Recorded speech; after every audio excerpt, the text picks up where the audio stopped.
1 2 3 4 চারটে সেমিস্টার হচ্ছে, first second হচ্ছে ক্লাস 11, থার্ড ফোর্থ হচ্ছে ক্লাস 12।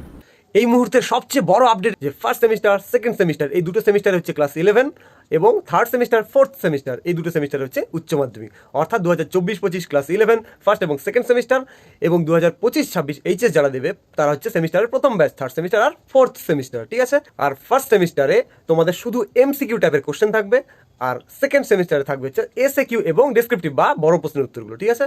আর থার্ড সেমিস্টারও একইভাবে থাকবে এমসিকিউ, ফোর্থ সেমিস্টারে থাকবে হচ্ছে ডেসক্রিপটিভ এবং এসএকিউ, ঠিক আছে। পাস মার্কস কিন্তু ওই একই রকম ভাবে শতকরা 30% করে, ঠিক আছে। 30% লিখিত, মানে দুটো সেমিস্টার মিলিয়ে 30% পেতে হবে এবং প্রজেক্ট বা প্র্যাকটিক্যাল ওদিকে 30% পেতে হবে। যেমন উদাহরণ দিই, ইংরেজিতে 80টা নম্বর হয়, 80 নম্বরের মধ্যে ফার্স্ট সেমিস্টারে 40, সেকেন্ড সেমিস্টারে 40, একইভাবে থার্ড সেমিস্টারে 40, ফোর্থ সেমিস্টারে 40, ঠিক আছে, এবং প্রজেক্টে 20। এবার 40-40-80-র মধ্যে তোমাদের পেতে হবে 24, আর 20-র মধ্যে পেতে হবে 6, তবে গিয়ে 24 আর 6 30, তবে গিয়ে তুমি পাস করবে।